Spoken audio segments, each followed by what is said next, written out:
What's up everyone, I'm Bills. Welcome back to my channel.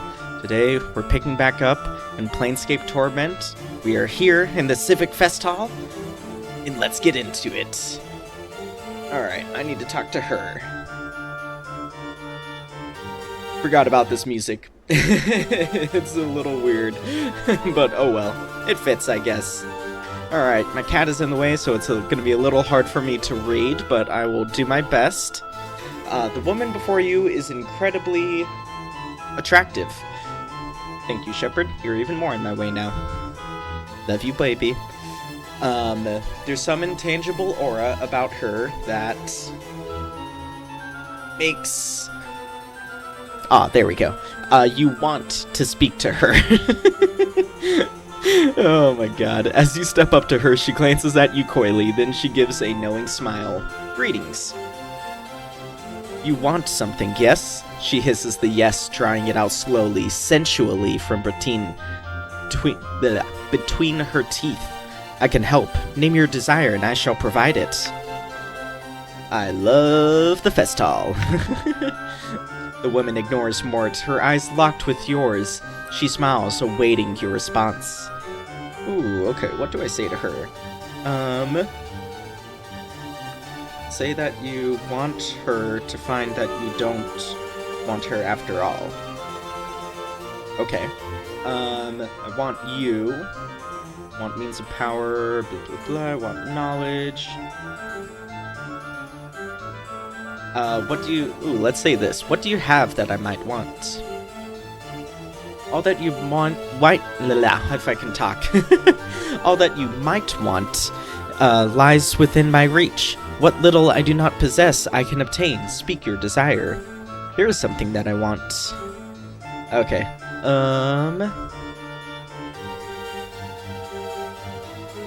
I want you. She moistens her lips and smiles. You feel your chest lurch, as if someone had plunged their hand into you and was pulling at your insides. A simple request, and I have one for you, traveler. I ask you to tell me, explain to me the way in which you want me. Let me hear your craving, then I shall speak my price. Okay, and then say... I misspoke. I do not want you. Her smile fades, and she looks saddened by your response. Is it your desire to tease me, traveler? Desire is not a casual emotion. Is there nothing that you want? Okay, and... apparently... that is all I'm supposed to say to her. Interesting. Alright, now farewell.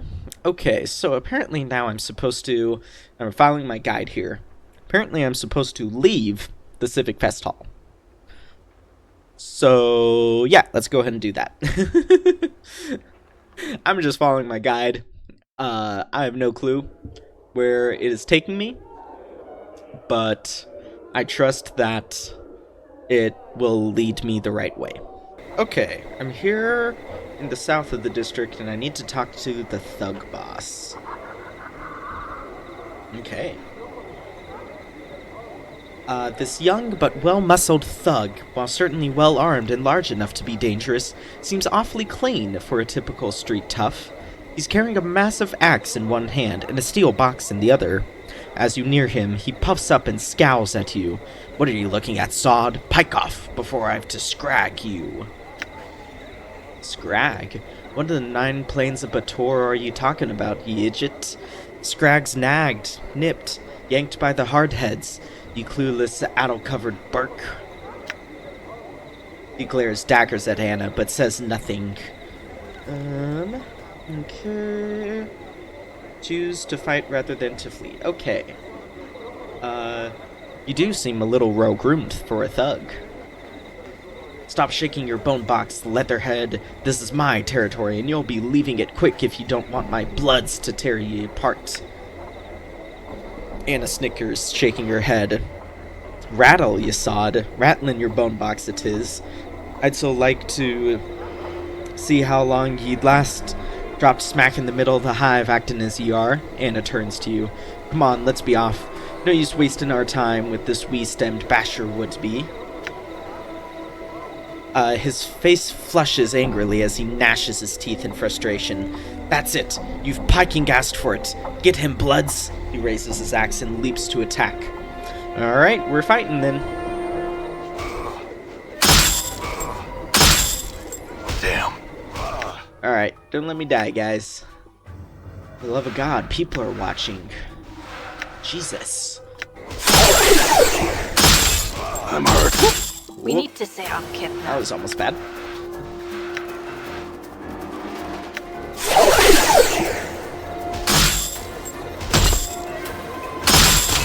Right. My faith lent me strength. Didn't mean to do that, but oh well.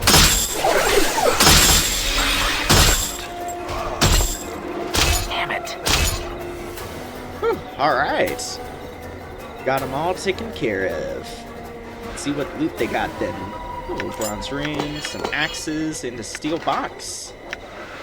Cool. Alright, what about over here? Okay, some good loot. Good loot indeed. And for right here... Okay, alright, I am all full. But... What's up? Mort, you should have some space. Good as done. Go get that. Alright. Anything else, Mort? Yes, there is, actually. Ooh, and some comments. Nice. Alright, that should be all. Okay. Oh, okay. Interesting. Okay. Talk to item. Okay. The sturdy steel box has a thick leather handle on the top, but there's no apparent way to open the thing. It appears to be welded shut. There are a number of very narrow slits along one side, though. You can't quite see into the box through them. A sickly sweet rotting smell wafts out from the slits. Alright, let's talk to it. Mertwin's head. Huh. Oh, Mertwin! Yeah! He's the guy in the Civic Fest Hall. The headless guy. Okay, I already read all this. As you examine the container more closely, it shifts slightly in your hands. Something's moving inside it. There's a man's voice from within. Ho there! Is someone there, by chance? My name's Mertwin. Anyone? Hail. Ignore the voice, put the item away. Never mind. Oh, God. Yes, greetings. Thank the powers. Have you seen my body, perchance? It's hard to miss. Stumbles about with a silly wooden head on its shoulders. He must have worn his feet down to stubs looking for me by now. Yes, in the Civic Fest Hall. My good fortune, then. Could I persuade you to return me to him, good sir? Yes, I'll do that for you. Updated my journal. How splendid. I thank you kindly, then, sir. If you don't mind now, we'll hold off speaking any further until I'm with my body again. Alright. This older man is staring into a stein of ale, misery etched into his features. The battered pewter mug is an unusual one, lightly engraved with the strange runes and bearded faces, and covered with a coat of thin frost. He looks up as you approach him. Greetings, sir. He seems slightly tipsy. Actually, then it should be, greetings, sir. Okay. Something wrong? He sighs, belches into his hand, and nods as he takes another pull of ale. Aye, something's wrong, all right. I've gone and lost my apprenticeship. Well, hungover I was and botched my mentor's last experiment, all for this damned drink. He stares at the mug in his hand, but in seconds his expression softens and he takes another swig. Ruins everything it does, this damnable drinking of mine. Why don't you stop drinking then? Updated my journal. He shrugs and sighs miserably. I simply cannot. I want to, but I cannot. I just need to drink. I try and stay away, but desire eventually overcomes me and I cannot resist. Such a wreck I've become. He throws back the last of his ale and calls for more. I see. What's that mug you've got there? This? He looks down at the pewter mug. I won this in a dice game. It's enchanted to keep whatever's in it freezing cold. In my case, cheap ale. He frowns, rubs at his eyes, and takes another swig of the drink. Okay then. Apparently, I cannot get him to talk to Unfulfilled Desire. Maybe I didn't talk to you Unfulfilled Desire the right way then? I'll worry about that later, though. Okay, so now let's head into the center of the district. All right. Probably, yeah, right around here, so maybe. Need to talk to two people named Art and... Oh, no. I need to go to the Art and Curio Galleria. Ah, I see. Okay, that should be this, I'm guessing? We'll find out. It's either that or this, I would guess. Let's find out. Art store. Hey, there we go. Okay. Need to talk to someone named Ivana. All right. Ah, right here. Perfect. Before you is a well-dressed elderly woman in a gown of peach-colored and golden thread. She stands quietly, her hands folded together primly, and nods in your direction. It is then that you notice that she has no pupils. Her eyes are entirely white. Greetings, sir. I am Ivana. Welcome to my Galleria. Feel free to look about, spending as much time here as you like. Should you have questions regarding any of the pieces, do not hesitate to ask me of them. Okay. Ask her... Okay. One moment, sir. Your voice. It is heavy with age and wounds. Would you be so kind as to permit me to touch your face? Okay, go ahead. Ivana smiles, gently running her old hands over the skin of your face. She frowns, looking slightly puzzled. So many scars, both old and new. They seem to... She touches the side of your throat, flushes, then pulls away. Pardon me, sir. I was curious to see how far they went. It's fine, and they're everywhere. My whole body is scarred. Ivana nods. Alright, add some questions.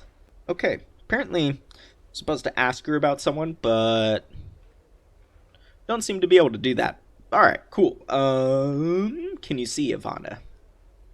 I believe she is blind by choice and not by circumstance. Ivana nods, smiling. Your friend is quite correct, sir. I cannot see, but only because I do not wish to.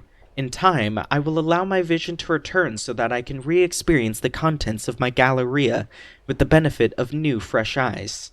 Ah, interesting. Okay. Questions about one of the pieces? Oh, which one? One of the paintings? No. What is of interest here? I'm afraid that I do not go far from beyond the Galleria and cannot help you with this matter. You might try and ask someone else. Okay, then. What do you know of Ravel Puzzlewell? She is a night hag, one of the eldest Grey Sisters of the Wastes, who came to Sigil many centuries ago to pursue arcane experiments. It was believed that these experiments were against the lady's will, and that Ravel was thus banished from Sigil, imprisoned within one of the lady's mazes on the Ethereal, where her body rests to this very day. Yeah, I'm pretty sure I heard all of this before. Ravel was said to have been a master of riddles and puzzles, but it was believed that one riddle, one question in particular, was said to have plagued the ancient night hag. What can change the nature of a man? Oh, okay. I don't think I heard that before. She issued a challenge to any who were interested. She promised to instruct any who came to her in her craft, if they could only answer the question to her satisfaction. If they could not, they consented to be her next meal. Many died coveting Ravel's teachings, and it is believed that until her final hours in Sigil, Ravel never discovered the answer to her question.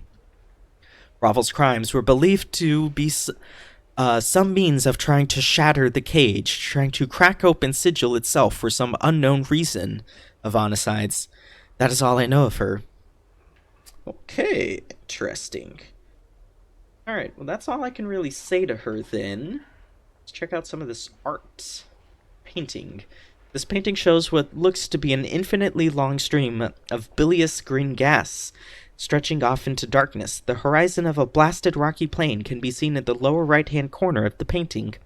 One is given the impression that the head of the green cloud is rearing to strike down upon it. A placard reads, Hazazoth at the consumption of Ingar. Be very careful how I pronounce that. Okay. Let's look at this thing over here. This is interesting. What is it? And how does it move? Dark birds of Ocanthus. Several shards of black crystal or ice swirl within the freezing wind that this ornate pedestal gives forth. Each shard looks razor sharp. Touching or grabbing one could be perilous. A placard on the pedestal reads, Dark birds of Ocanthus. Okay, well then I'm not gonna touch or grab one, so I'm just gonna leave them be.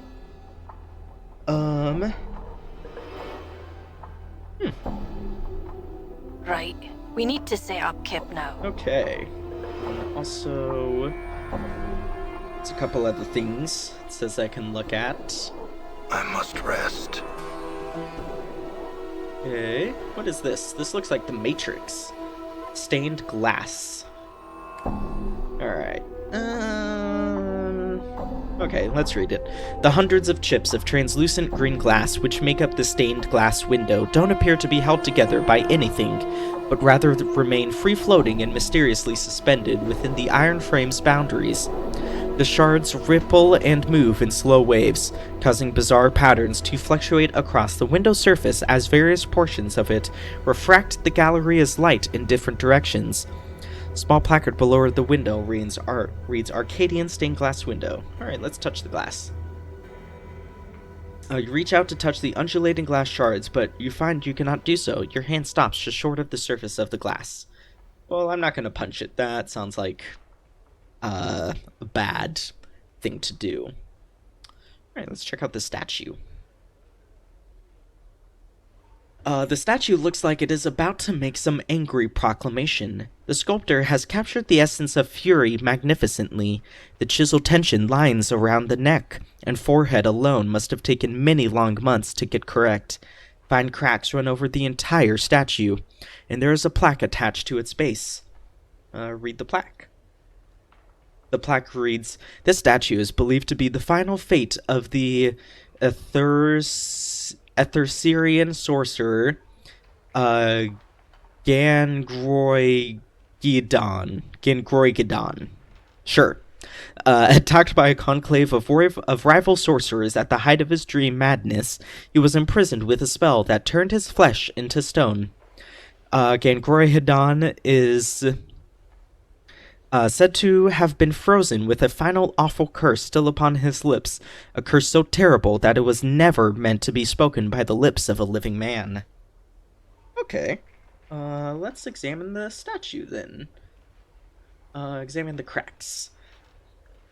You carefully examine the cracks that run like a network of fine black veins along the statue's surface. At one point, near its inner arm, is a section where an entire splinter of stone looks ready to come off.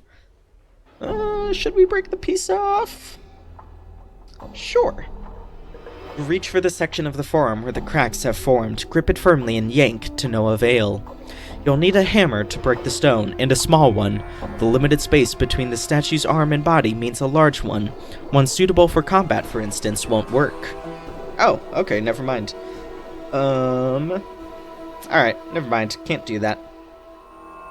That's too bad. Is there anything else here? Alright, let's go and check this out. That's probably the last thing. A brilliant ruby statuette stands on this pedestal, carved into the image of a winged humanoid. The figure is either demonic or angelic in nature, but it is difficult to tell which, because it refracts the light in the Galleria strangely. There's no placard indicating what exactly the statuette is. Okay. Apparently there is one other thing that I should check out, so I'm just gonna go to each of the things until it says what I'm looking for. Wavy motion, no. Okay, apparently I'm looking for a Grey Hag of Oinos. So as soon as I find that, Folly of Udo, nope. Alright, come on guys, let me through. Veil Beneath, nope.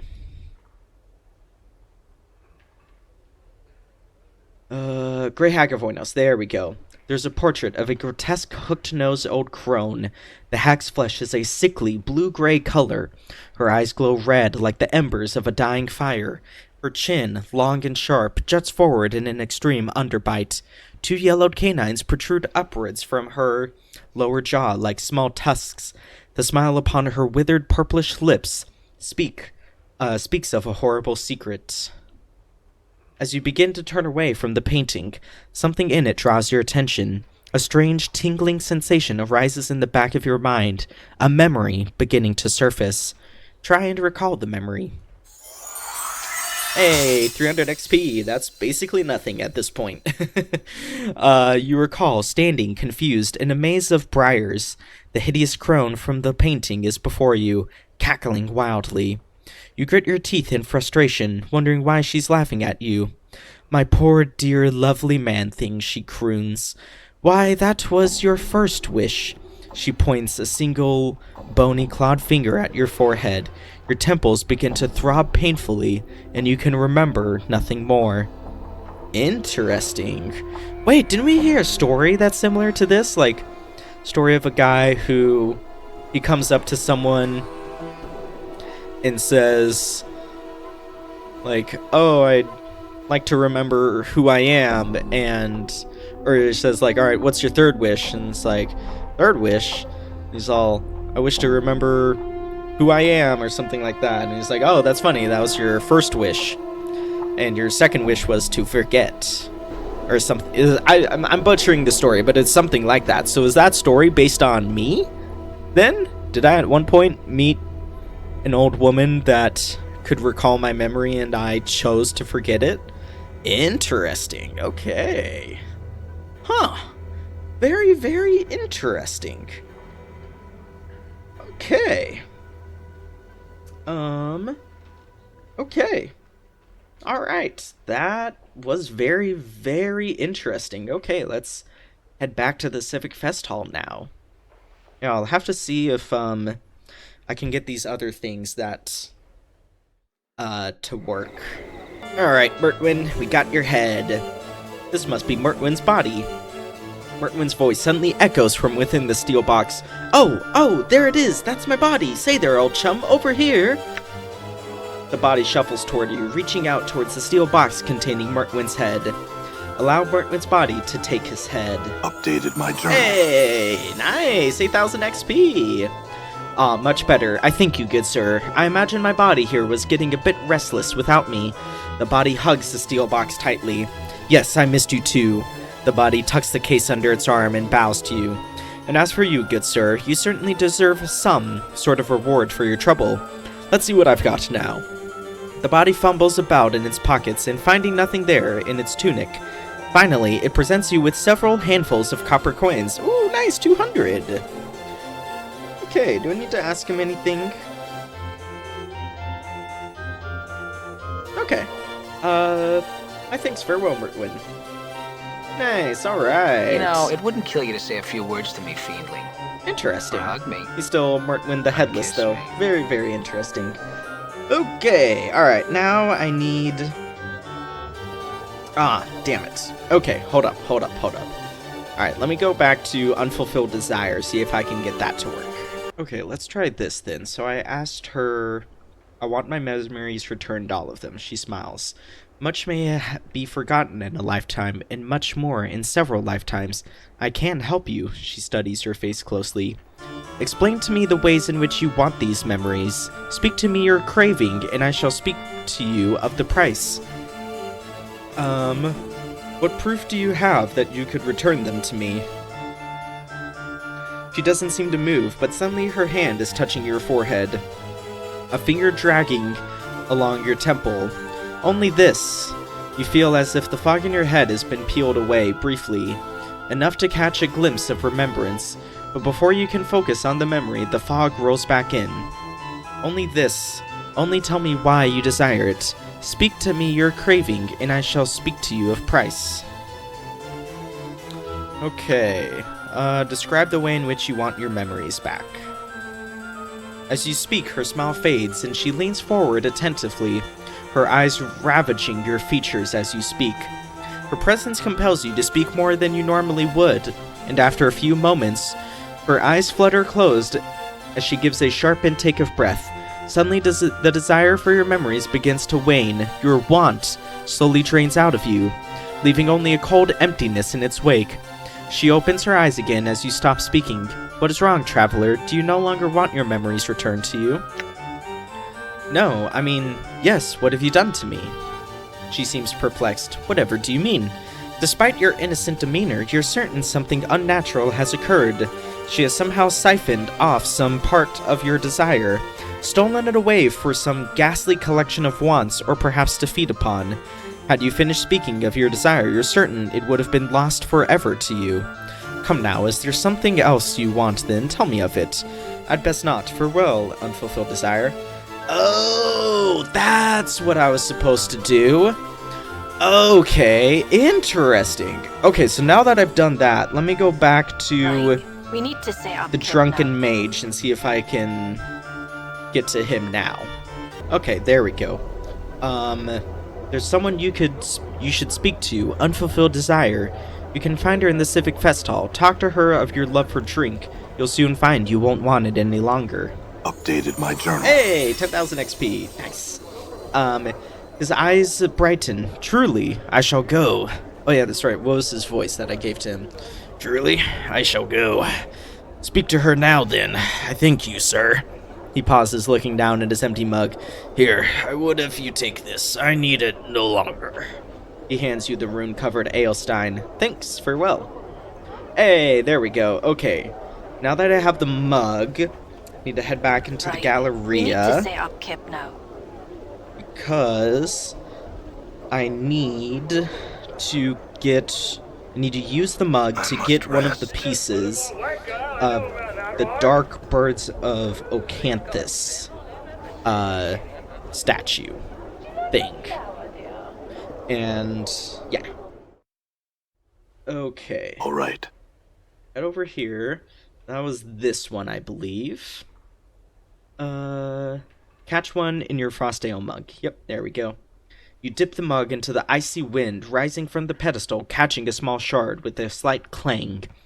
Peering into the mug, you can see that the dark bird is a razor-sharp sliver of black ice. Only the mug's magical properties prevent the shard from melting away to nothing. Hey, nice. Okay, awesome. Alright, I can go back to the Civic Fest Hall now. I almost forgot I need to talk to Ivana. Greetings again. Yes, I do. The Dark Birds of Ocanthus. Updated my journal. All of them are chipped from the great magical sheet of black infinite ice that rests in the black belly of the plain of Ocanthus.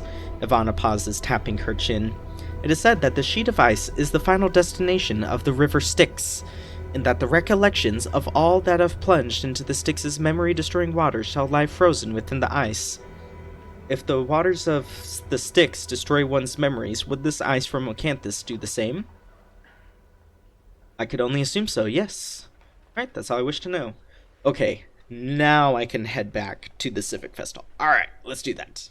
Now to talk to the Merriman. Nope, come on. Talk to the Merriman. There we go. Alright, okay. Here, take this mug. It holds a dark bird of Ocanthus, a sliver of ice from the river Styx. It should wipe your memories clean. Merriman takes the mug and removes a piece of paper from his pocket. He tilts the mug back and takes the ice into his mouth. It melts instantly, leaving with him with a somewhat startled expression. Merriman? Updated my journal. Hey, 12,000 XP, let's go! Merriman looks at you, confused, then at the paper in his hands. He reads aloud, Congratulations, Merriman, you've begun again. Thank the man in front of you and give him the key in your pocket. Speak to Splinter, the man at the door to this building, for more information. He looks to you again. Well, it would seem I owe you thanks, good sir. Here, take this key. I'd best find this Splinter fellow and find out what's going on. Thanks, Merriman. Good luck. Hey, Looks nice. Like my skills have increased. Oh, nice. Way to go, Mort. That mean... Yep, there we go. Let's level him up. Woot woot. Alright, way to go, Mort. I'm not looking too bad myself. I'm a mage level 9. Nice. Okay. Alright, nice. Did that. Okay, now let's head back to the brothel. Okay, Juliet. You're the one I need to talk to first. Alright, okay. Well, anything yet? I gave him the letters, but could gauge no reaction. I suggest you speak with him, yourself sometime.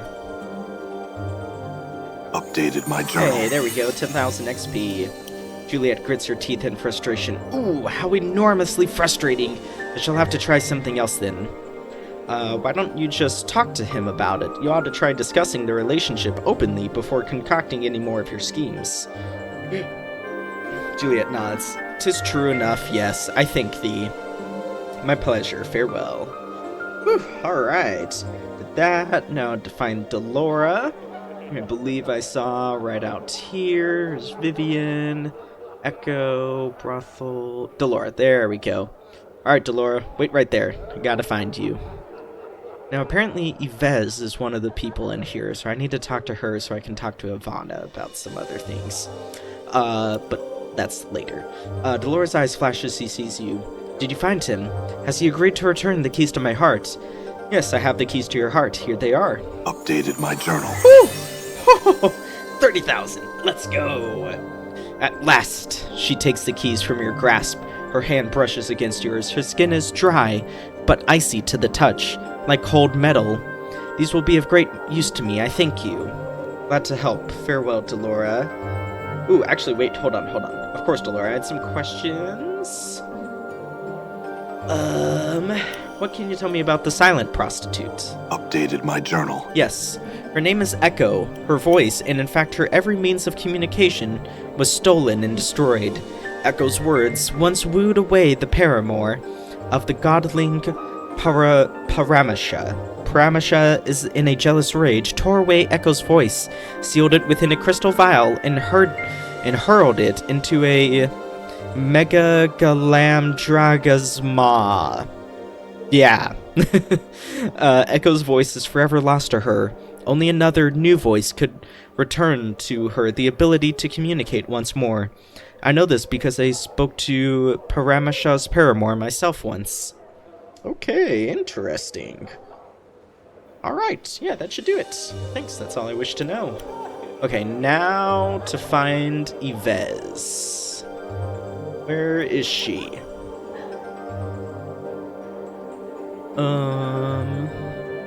Hey, there she is. Alright, Yves the Tail Chaser. Yves smiles at you pleasantly. Greetings again. Have you come to trade tales? Oh, yeah, that's right. No, but I had some questions. Ah, there we go. Okay, Yves, you look familiar. Is your mother named Ivana? Yves nods. Yes, but she and I no longer speak, just as I shall speak no more of her. Ah, okay. Okay, so I need to... Okay, so now that I know that, I can go speak to Ivana and get them to reconcile. Okay, alright, farewell then. Okay, now I need to speak to Echo. Ask her about her voice. Okay, so now I can help her. This striking young woman has skin the color of burnished copper. Oh, yeah. Greetings again. I had some questions. May I ask why you can't communicate? She sighs softly and nods. Was your voice stolen? Is that what I should be saying? Yes. Updated my journal. She nods vigorously, clasping her hands together and smiling at you. Do you know of any way to get your voice back? She shakes her head, her face wrought with frustration. She suddenly looks at you pleadingly, as if expecting an answer. I'll need to know your name to ask about your voice. Is it Echo? Updated my journal. She nods, smiling pleasantly. Alright. I'm not gonna vow. I'll try to find a way to return your voice.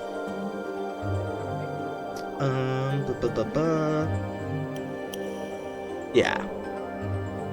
Promise to return your voice. Echo nods to you slowly, smiling at you with eyes full of gratitude.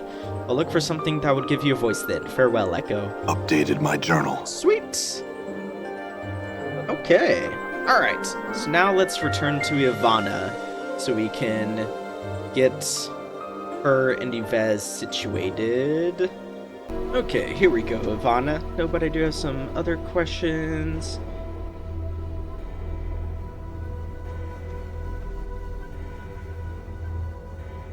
Huh, I still can't ask her.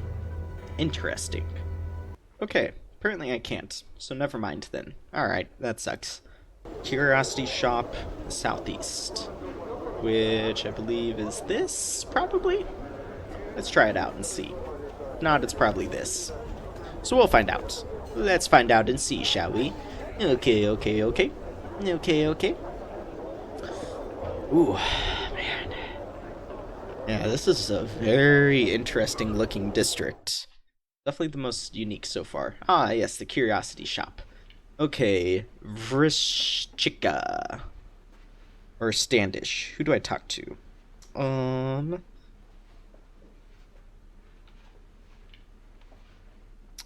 Huh. Okay. Alright, yeah, let's go talk to her then. She seems like the one in charge. We need to set up Kip now. This sharp-featured woman's appearance is attractive, though somewhat disturbing, with her blue-black skin and bright yellow eyes. As she examines you, a small pair of bat-like wings unfold from her back, then seem to settle back into her skin. Well, a floating disembodied, prevaricating skull, and a fall from grace, or whatever it is you call yourself now. Truly a pleasure to see you here. What do I owe the honor of your visit? I thought that you rarely trafficked among our kind anymore. She glances at you for a moment with the same faint sneer. Or is your assignment here almost finished?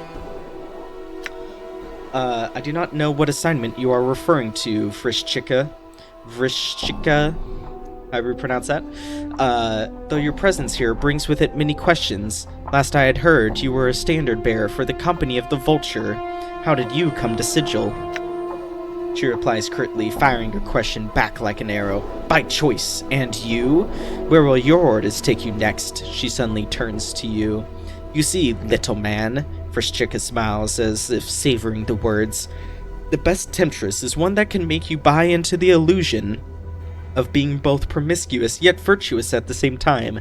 A prostitute priestess, as it were. Mistress Grace is among the greatest. She turns to fall from grace. Are you not? You would not think that a score thousand years of slavery had left their scars, no? Fall from Grace speaks with the coldness you have never heard before. The air almost becomes ice as she dissects Vrishchika with her gaze. That is enough. Very well. Though you are the ones who came into my emporium, Vrishchika looks to you. She narrows her eyes. You're the scarred man who's been going around asking all the questions. She looks you up and down. You sure look lost. Did you want to come in, really? Or are you just casing the place because you have nothing better to do? Because Vrishchika, she indicates herself, can help you. Okay. How can you help me? I travel and trade extensively. I hear a great deal. I purchase a great deal, and I own a great deal. Perhaps I can make you a great deal. Is there anything that you desire? Perhaps. What are you selling? Would you care to examine the weapons and charms, or some of my more exotic acquisitions? Okay, let's try the weapons and charms. Okay, so I am looking for a fiend's tongue. Alright, the exotic items. There we go. Vrishchika smiles as you look at the various shelves in the middle of the shop. If you see nothing you like here, there are more items towards the front and back of the store as well. Examine the fiend's tongue. You examine what appears to be a tongue floating in a jar of brine. Vrishchika frowns at it. This is a fiend's tongue. A Cornigon's, I think, but who really knows? It said that, placed into the mouth of any living thing, it will give the ability of speech, even if there was none before. I'm selling this oddity for only 66 copper, should you want it. I'll take it and may give Echo back her voice. Yes, Vrishchika purrs. A wise choice. The copper you pour into her hand seems to disappear the moment it touches her palm. She hands you the item. Please enjoy your newest acquisition. Alright. Cool. Is there anything else I need? Ooh.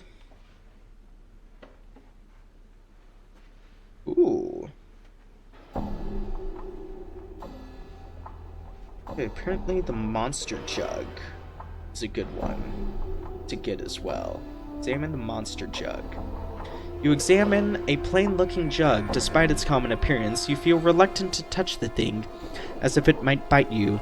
Frashika watches you, chuckling, then shrugs. It's a jug. It's got some sort of monster trapped in it. That's why your hair is prickling up like that. If you'd like it, it's only 123 copper. Sure, I'll take it. Yes, Frashika purrs. A wise choice. The copper you pour into her hand seems to disappear, blah blah blah. Please enjoy your newest acquisition. Alright, that's good. Yes, apparently if I release that monster, it's tough, but I get 14,000 XP for killing it. So, that sounds pretty good. Okay, alright. Now, to the apothecary, just north. That should be this. Because that's the only thing that makes sense. So yeah! Oh man. I don't know why. It was a weird day today at work, so I've just been in a mood. Very silly but tired mood. Okay, alright.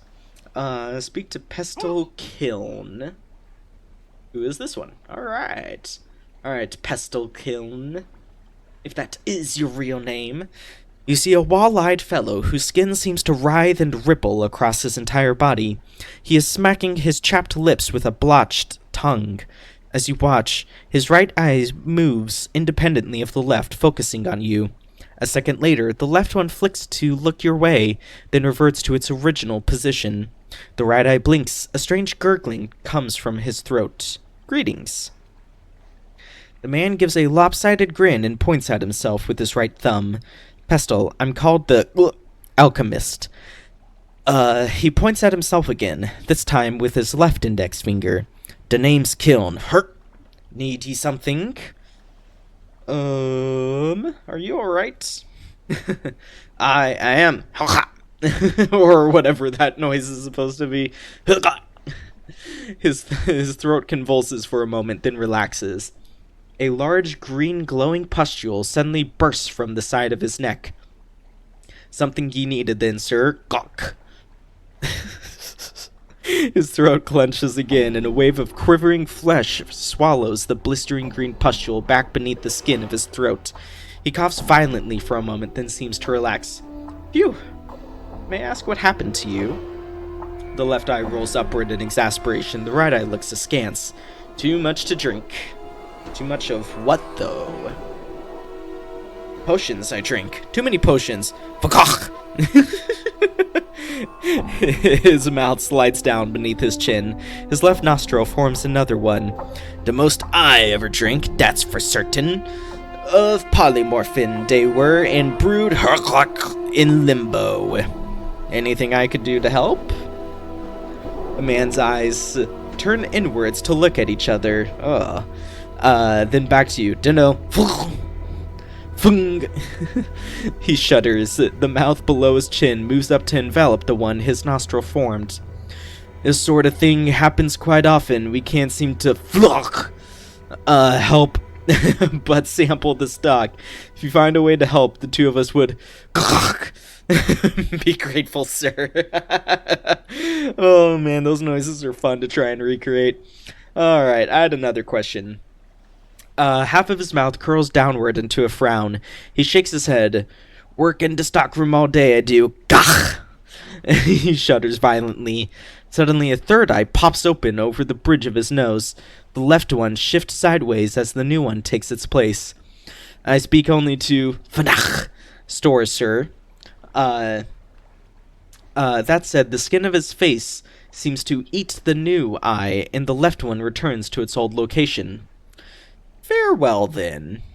Alright. That guy is interesting. Huh. Okay. Okay, talk to him again. Okay.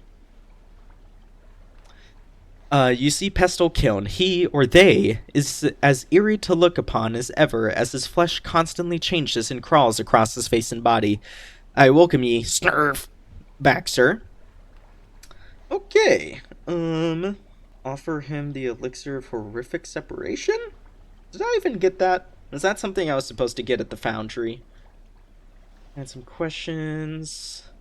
Okay, that's probably something I was supposed to get at the foundry. But since I can't get in there, yeah, probably not gonna happen. Alright, Echo, I've gotten this fiend's tongue for you. She raises her eyebrow and gives you a skeptical look. I'm told that, should you place it in your mouth, you'll regain the ability to communicate. She nods and takes the bottle from you. She gingerly picks out the severed tongue from the briny solution, and after staring at it for a moment in disgust, places it into her mouth. Suddenly, her eyes widen, and there is a burst of reddish light from between her lips. Are you alright? Echo opens her mouth, closes it, then opens it once more, and speaks. I can speak again. Oh, joy! I then damn thee to the darkest of pits, thou stench-ridden worm, kneel before me in supplication, insect! Yikes!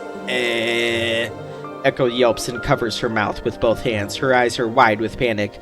It must be the fiend's tongue. Updated my journal. She slowly takes her hands away from her mouth, nodding. It seems I must devour thy frail shell and consign thy soul to the abyss for all eternity. Thou shalt serve in the battle thrall till the plains grind to a halt. Thou art mine. Echo shuts her mouth again and begins to softly, quietly weep. I'll try and find a way to make things right. Perhaps Vrishika will have something else that can help you. Farewell. Okay, alright, well, that's not what I expected, so... yeah, let's go back. Let's go back to her. Yeah, let's go back to her. Let's go back to Vrishika. Apparently I forgot to get something there. I'm guessing. Either that, or there's something I was supposed to get in the foundry that I totally missed out on. Alright. Okay, there we go. Examine the Diva's Tears. Updated my journal. You examine a small glass vial labeled as Diva's Tears. Vrishika presents it to you. These were collected from a diva who was captured during a blood war skirmish. The fiends tormented the imprisoned angel for eons before he at last escaped. This small bottle holds the 12 tears he shed in that time. It is said their touch will soothe the most savage anger, even that of a fiend's tongue. Vrishika smiles cruelly.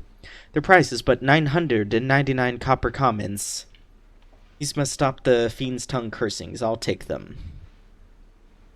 Yes, Vrishika purrs. A wise choice. The copper you pour into her hand, blah blah blah. Please enjoy. Farewell. Okay. Oh, God. Man, my guy did not tell me I needed to get those as well. I had to figure that out just by reading through more. I must rest. Thanks, guide. Alright, let's go back. I brought you these Diva's Tears. They should soothe the tongue's cursing. Updated my journal. Hey, 30,000 XP. Let's go. She nods, smiling, and takes the vial from you. Echo places a few of the sparkling blue drops onto her tongue. I believe the tears are working. Yes, they are. I can speak in my own voice once more. Oh, how I thank you. Echo squeezes your hand and bows her head gratefully, her eyes welling with tears of joy. It was my pleasure to help. Farewell, Echo. Experience has increased my skills. Oh, nice. Way to go, Fall from Grace. Yeah, let's level you up. Okay, so now I can finally talk to Echo. Echo waves pleasantly to you as you approach her. Greetings, sir, and welcome once more. Hello, Echo. I had some questions. She nods. Do you know anything about Ravel Puzzlewell?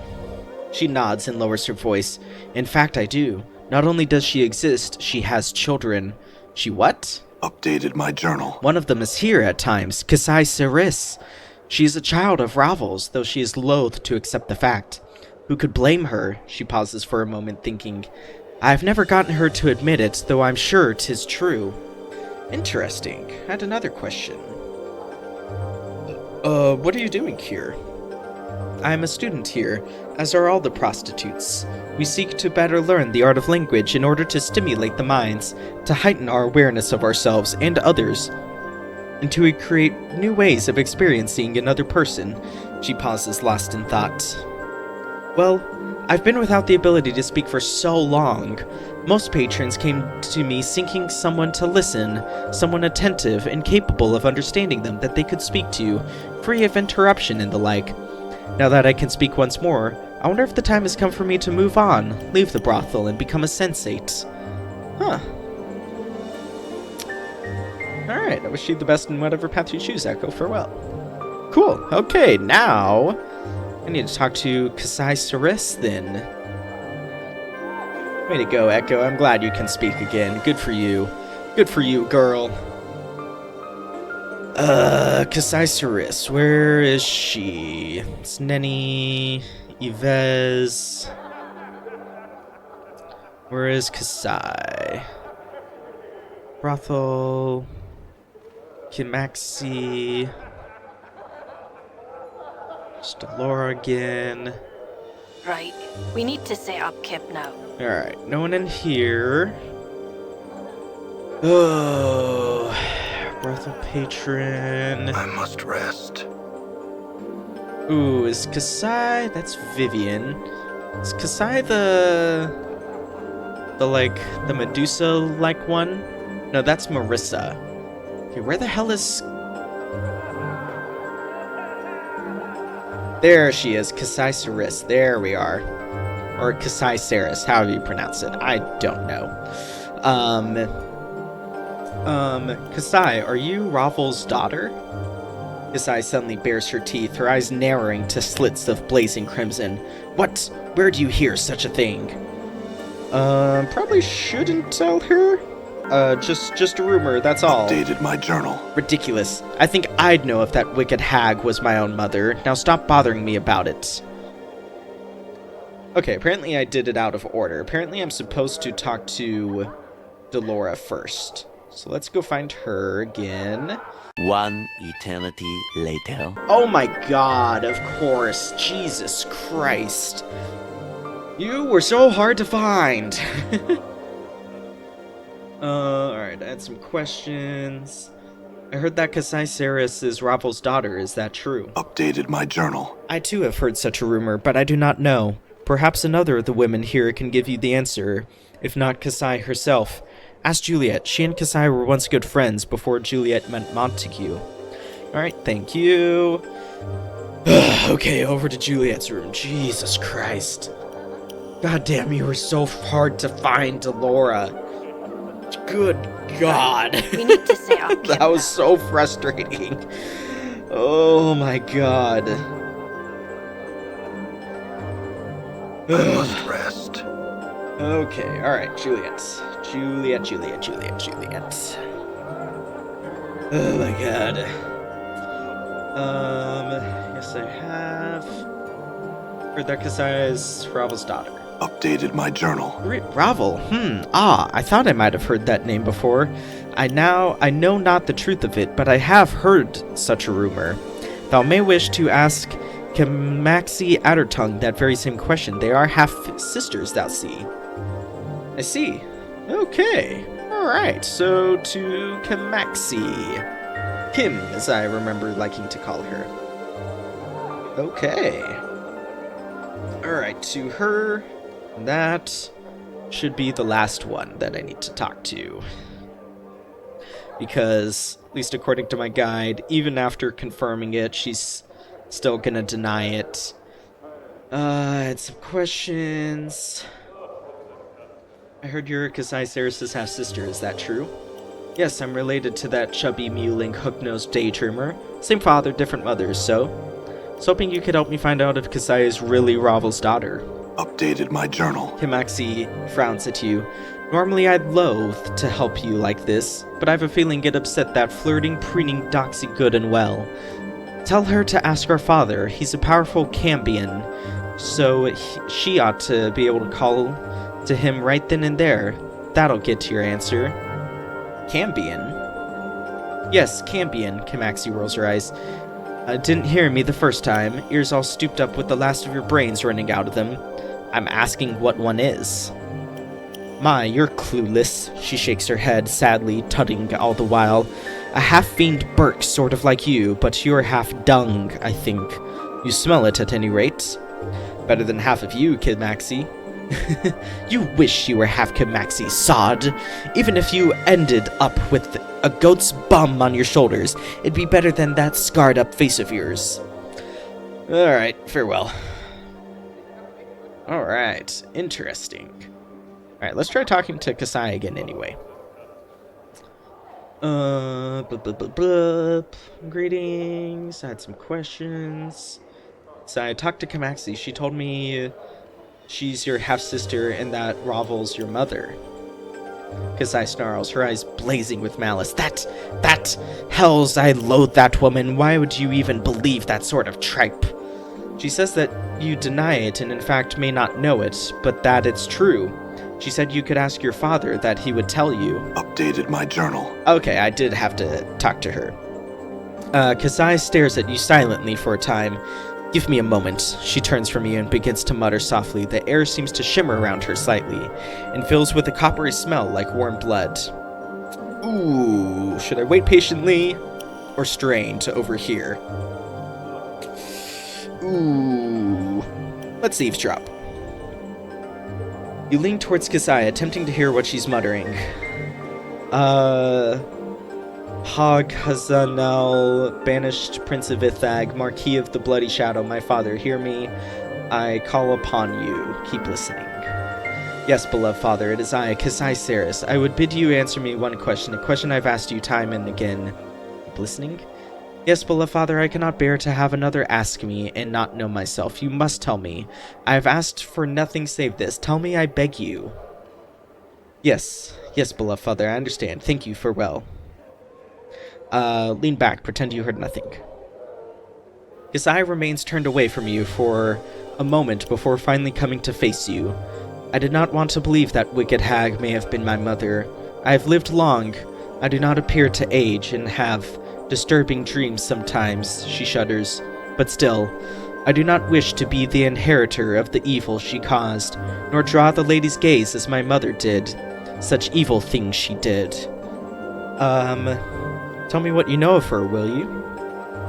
I heard she would impose impossible riddles to people.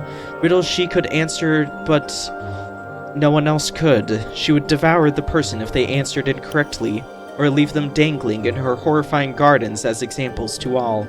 Those few who somehow escaped she tormented in their dreams, riding them like steeds, breaking their wills and hurling their souls into the colorless oblivion of the gray waste. Her magic was said to be beyond anything most had ever seen. It was imagination woven from nightmare and given substance. Stone and solid shapes bent to her will like soft clay. The laws of the plains would bend beneath her feet, and from nothing she could wave illusion, and from illusion weave realities that could horrify and kill and confound. She was a mistress of all the dark arts, mistress and master of them all. She hounded a governor that dared quote sigil law to her with shadows that devoured him, all but his tongue, his fingers, and the flesh of his face. Wait, shadows? Is this like the shadows that are coming after me? She turned mercy killers inside out and shattered buildings of those who displeased her. Terrible, terrible powers were at her command. She chased her shape like water and would use it to destroy some for amusement and to steal knowledge from others. She was a monster, like all that had been spawned from the gray waste. In the end, she threatened to open the cage and let the fury of the plains come rolling in like a wave. Fortunately, she did not exceed. She existed solely to cause malice. I do not know if she is dead, but I know now that she was my mother. Kasai's shoulders slump and her head hangs down. Oh, that I had tears so that I could weep with sorrow. Well, let's try and comfort her. She suddenly falls into your arms, shuddering as if she were racked with sobs. For a time, Kasai simply stands there clinging to you, but then she pushes away. Thank you, but I'll be fine. I just need some time to think about it, that's all. I wouldn't worry about it, Kasai. You're nothing like Ravel. Farewell. Damn, that's crazy. Holy shit. Whew. Okay. Whew. Okay, damn, alright. I think that's gonna go ahead and end it here for this part. We did a lot of stuff, a lot of good stuff. And yeah, I feel like that's kind of a good stopping point, especially because, like I said, it's been a day, I'm tired, I'm feeling weird, so probably not the best way to keep going. But anyways, hope you all enjoyed, because I know I sure did. If you had a good time, then please be sure to like, subscribe, comment, ring the bell, all that good stuff. And I'll see y'all next time.